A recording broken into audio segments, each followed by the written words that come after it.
എന്താണ് ഈ ഒന്നാനാകാശം?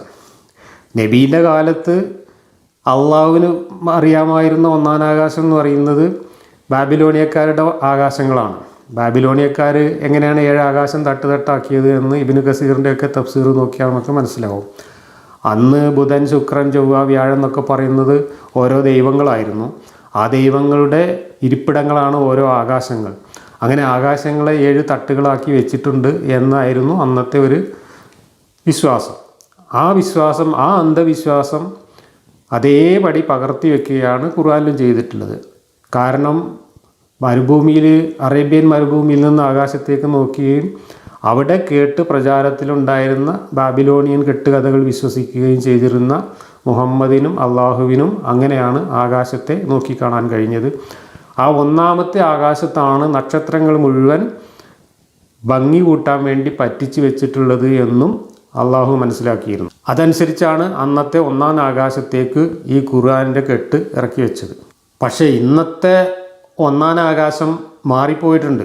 ഇന്നിപ്പോൾ എം അക്ബറും കൂട്ടരൊക്കെ ഒന്നാം ആകാശം എന്ന് പറയുന്നത്, നക്ഷത്രങ്ങളെല്ലാം കൂടെ ഒട്ടിച്ചു വെച്ച ഒന്നാം ആകാശം എന്ന് പറയുന്നത് ഇന്ന് നമുക്ക് ദൃശ്യമായിട്ടുള്ള അല്ലെങ്കിൽ നമ്മളുടെ അറിവിൽപ്പെട്ടിട്ടുള്ള എല്ലാ പ്രപഞ്ചവും ഉൾക്കൊള്ളുന്നതാണ് എന്നാണ് പറയുന്നത്. എന്ന് വെച്ചാൽ നക്ഷത്രങ്ങൾ എവിടെയൊക്കെ ഉണ്ടോ അവിടെ എല്ലാം ഒന്നാം ആകാശത്തിൽ ഉൾക്കൊള്ളുന്നു.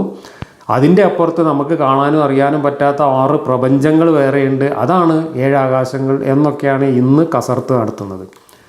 അങ്ങനെയാണെങ്കിൽ ഈ പ്രപഞ്ചത്തിൻ്റെ അതിർത്തിയിൽ, ഈ പ്രപഞ്ചം എവിടൊക്കെ നക്ഷത്രങ്ങളും നക്ഷത്രയൂഥങ്ങളും ഉണ്ടോ അതിൻ്റെ എല്ലാം അതിർത്തിക്ക് അപ്പുറത്തുള്ള ഒരു തട്ടുംപുറത്താണ് ഖുർആൻ്റെ ചാക്കും കെട്ട് ഇറക്കി വെച്ചിട്ടുള്ളത്. അവിടുന്നാണ് ജിബ്രീൽ ഇത് കൊണ്ടുവരുന്നത്. അങ്ങനെയാണെങ്കിൽ ജിബ്രീൽ ഒരുപാട് ബുദ്ധിമുട്ടിയിട്ടുണ്ടാവും. കാരണം നമുക്കറിയാം, നമ്മൾ ജീവിക്കുന്ന ഭൂമി ഉൾക്കൊള്ളുന്ന സൗരയൂഥം ചുറ്റിക്കറങ്ങുന്ന മിൽക്കി വേ എന്ന് പറയുന്ന ഒരു ഗാലക്സി, ആ ഗാലക്സിയുടെ വ്യാസം എന്ന് പറയുന്നത് 1,00,000 പ്രകാശവർഷമാണ്.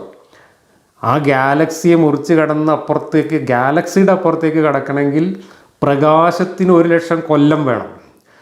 ഒരു സെക്കൻഡിൽ 3,00,000 കിലോമീറ്റർ സഞ്ചരിക്കുന്ന പ്രകാശം 1,00,000 കൊല്ലം സഞ്ചരിച്ചാൽ എത്തുന്ന ദൂരമാണ് നമ്മുടെ ഗാലക്സിയുടെ മാത്രം വ്യാസം എന്ന് പറയുന്നത്. അങ്ങനത്തെ കോടാനകോടി ഗാലക്സികൾ പരന്നു കിടക്കുകയാണ് ഈ പ്രപഞ്ചത്തിൽ. ആ കോടാനകോടി ഗാലക്സികളിലും നക്ഷത്രങ്ങളുണ്ട്.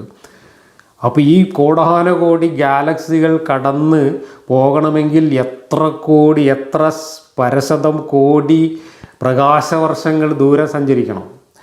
അത്രയും ദൂരം സഞ്ചരിച്ചിട്ട് ഈ പ്രപഞ്ചത്തിൻ്റെ അപ്പുറത്തെ തട്ടുംപുറത്ത് ഒരു ചാക്കിൽ കെട്ടിവെച്ച ഖുർആനാണ് ജിബ്രീൽ പോയി കൊണ്ടുവരുന്നത്.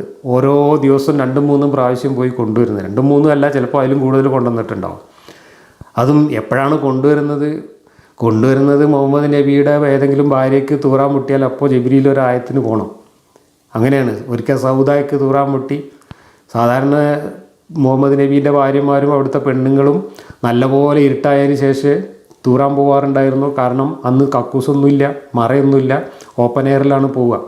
അപ്പോൾ നല്ലോണം ഇരുട്ടായിട്ട് പോവാൻ കാത്തു നിൽക്കുകയാണ് ചെയ്യുക. ഒരു ദിവസം സൗദ അത്ര ഇരുട്ടാവാതെ ഒന്ന് പോയി. അപ്പോൾ ഉമ്മർ വിളിച്ചു പറഞ്ഞു, സൗദ ഞാൻ കണ്ടിക്കണ് ഈ പോണത് എന്ന് പറഞ്ഞിട്ട് എന്തൊക്കെയോ വേണ്ടാത്തതിനും വിളിച്ചു പറഞ്ഞു. അപ്പോൾ സൗദ വന്നിട്ട് മുഹമ്മദ് നബീൻ്റെ അടുത്ത് പരാതി പറഞ്ഞപ്പോൾ മുഹമ്മദ് നബി അപ്പോൾ തന്നെ ജിബ്രീലിനെ പറഞ്ഞയച്ച് ജിബ്രീൽ ഒരായത്തും കൊണ്ടുവന്നു. നിനക്ക് കക്കൂസ് പോകാനാ, ഇതാ അള്ളാഹു അനുവാദം തന്നിരിക്കുന്നു എന്ന് പറഞ്ഞിട്ട് ആയത്ത് ഓതി കേൾപ്പിച്ചു. അപ്പോൾ ഇതാണ് ഒരായത്തിറങ്ങുന്നതിന് എടുക്കുന്ന സമയം. ഒരു മുഹമ്മദ് നബീൻ്റെ ഒരു ഭാര്യയ്ക്ക് കക്കൂസ് പോകാൻ മുട്ടിയാൽ അപ്പോൾ ജിബ്രീൽ പോയിട്ട് ഈ ചാക്കിൽ പോയിട്ട് ഒരായത്ത് എടുത്തുകൊണ്ടിരണം. അപ്പോൾ ഒന്നാം ആകാശം എന്ന് പറഞ്ഞാൽ ഈ പ്രപഞ്ചം മൊത്തമാണെങ്കിൽ ജിബ്രീൽ ഈ കക്കൂസ് പോകാനുള്ള ആയത്തിന് വേണ്ടി പോകുന്നത് എത്ര പ്രകാശവർഷം അപ്പുറത്തേക്കാണെന്നുള്ളത് നിങ്ങൾ ആലോചിച്ച് നോക്കണം. അങ്ങനെ ഒരു ഇറക്കി വെക്കൽ കൊണ്ട് വല്ല പ്രയോജനം ഉണ്ടാവുമോ? അതിനേക്കാളും നല്ലത് അള്ളാഹുവിന് ഈ ചാക്കും കെട്ട് ഭൂമിയിൽ എവിടെയെങ്കിലും കൊണ്ടുവന്ന് ആദ്യമേ ഇറക്കി വെച്ചാൽ പോരായിരുന്നു. ഈ മൂസാ നബിക്കൊക്കെ കൊടുത്ത മാതിരി കിതാബിലാക്കിയിട്ട് ഇതെല്ലാം കൂടെ ആദ്യം എവിടെയെങ്കിലും കൊടുത്താൽ പോരായിരുന്നു. എന്നിട്ട് പിന്നെ ഓരോ സന്ദർഭം വരുമ്പോൾ അതിൽ നിന്ന് അങ്ങനെ വായിച്ച് വിശദീകരിച്ചാൽ പോരെ. ഇനി ജിബ്രീൽ തന്നെ വേണമെന്നുണ്ടെങ്കിൽ ആ സമയത്ത് അതിൽ നിന്ന് ജിബ്രീൽ എടുത്തിട്ട് ഇങ്ങോട്ട് വായിച്ച് കേൾപ്പിച്ചാൽ പോരെ. അപ്പോൾ ഇത് ആകാശത്ത് ഇറക്കി വെച്ചു എന്ന് പറഞ്ഞാൽ ഇന്നത്തെ ആകാശമാണ് ഉദ്ദേശിക്കുന്നതെങ്കിൽ സംഗതി അപാര കോമഡി തന്നെയാണ്.